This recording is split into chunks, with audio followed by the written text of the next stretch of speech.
Welcome to today's Explainer. We are jumping right into the chilling, incredibly dark layers of Edgar Allan Poe's classic Gothic tale, The Oval Portrait.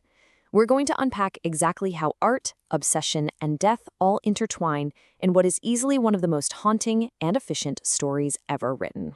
Let's get into it. Okay, imagine this. A painter is completely entranced by his own masterpiece, right? He shouts, "This is indeed life itself." But then he turns around and finds his young bride dead right beside him. It is a completely shocking, abrupt climax that hits you right off the bat, and it forces us to ask, how on earth did we get here? What could possibly lead to such a horrifying realization? To solve this mystery, we're going to travel through the nesting dolls of this story. We'll start with the master of macabre himself, enter the gloomy chateau, discover the oval portrait, witness the painter's obsession, and finally unpack the deeper themes of art, life, and death. Let's start with Section 1, The Master of Macabre, Edgar Allan Poe and the Gothic. Born back in 1809, Poe wasn't just writing scary stories. The guy was practically inventing modern literary genres from scratch. Just look at this rapid pace. He published the original, much longer version of our story in 1842 under the title Life and Death. But he was constantly tweaking and refining his craft, right? So by 1845, the exact same year he published his most famous poem, The Raven, he shortened it and gave it the punchier title we know today, The Oval Portrait, to maximize that unrivaled atmosphere of horror. And that exact atmosphere Poe drops us into, that's classic Gothic fiction.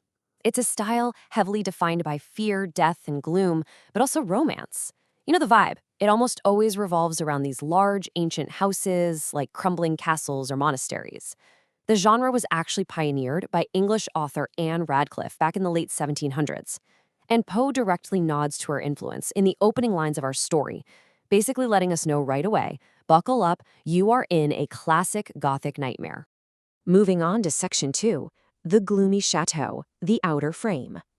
This brings us to the outer frame of our story, set in the current reality of our desperately wounded narrator. Picture this, an abandoned, massive pile of commingled gloom and grandeur.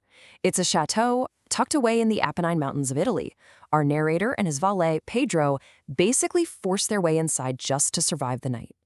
The narrator is badly hurt, slipping into delirium, and they set up camp in a remote turret apartment. The whole place is a total juxtaposition.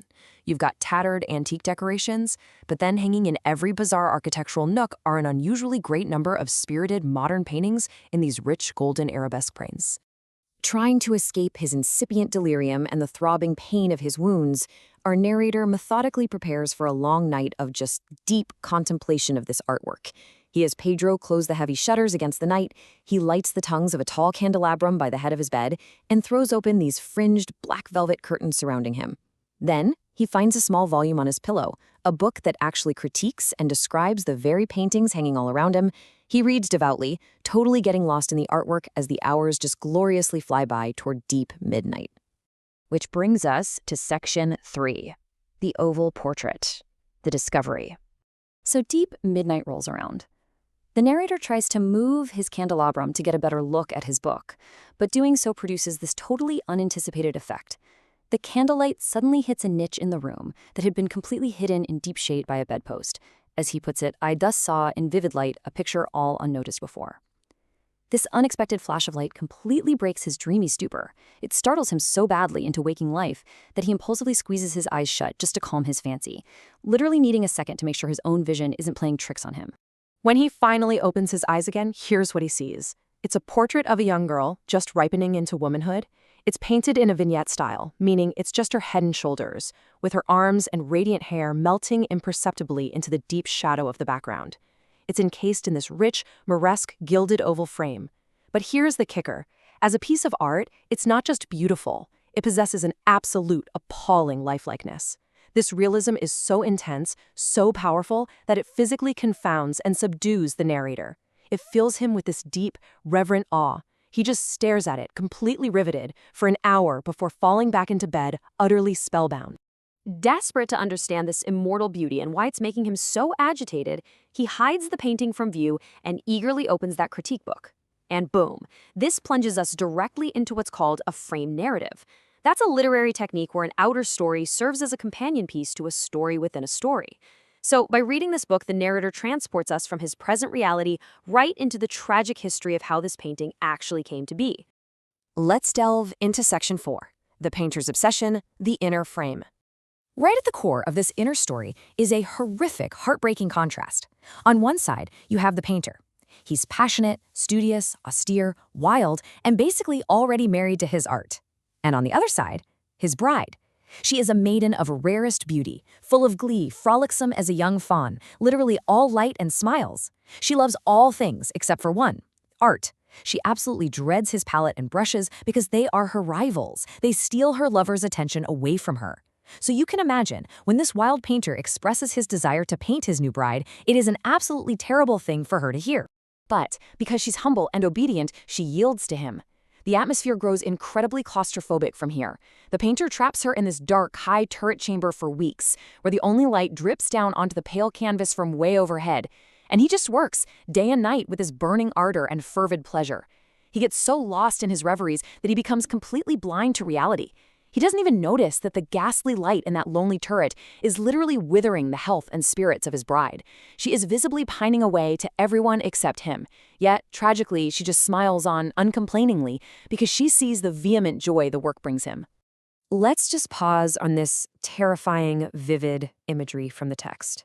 Poe writes, "And he would not see that the tints which he spread upon the canvas were drawn from the cheeks of her who sat beside him."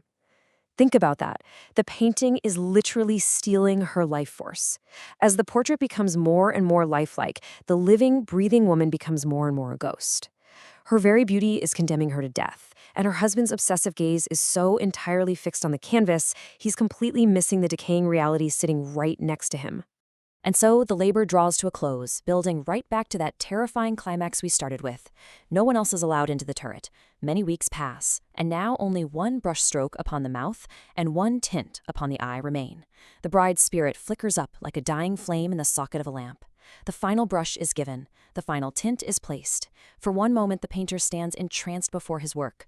But then he grows tremulous, pallid, aghast, and cries out in a loud voice, "This is indeed life itself." He finally turns away from his art to look at his beloved wife, only to discover she is dead. Immortal art was purchased with mortal life. Finally, Section 5, Art, Life, and Death, Takeaways and Themes. Pulling back out of that frame narrative to our wounded narrator reading in bed, we can really see Poe's masterful exploration of this dark paradox. He's showing us how an intense devotion to creating life and art can paradoxically destroy the very life it seeks to capture. It's this dangerous, almost vampire-like relationship where the canvas literally drains the living subject. We see the incredibly destructive nature of artistic obsession and isolation, how the painter's isolation in that dark turret completely blinded him to what was right in front of him. Poe creates this stark, horrifying contrast between the immortal, perfect painting and the decaying, self-sacrificing bride.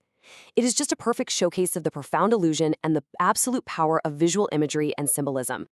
So, as you reflect on the absolute life-likeness of the oval portrait and the tragic, chilling fate of the young bride, I want to leave you with this final thought. Do you think there is life in art? When we look at a stunning masterpiece, are we really seeing an act of beautiful creation or an act of fatal consumption? Thanks for joining me to unpack this incredible story. Keep analyzing, keep questioning, and I'll catch you in the next explainer.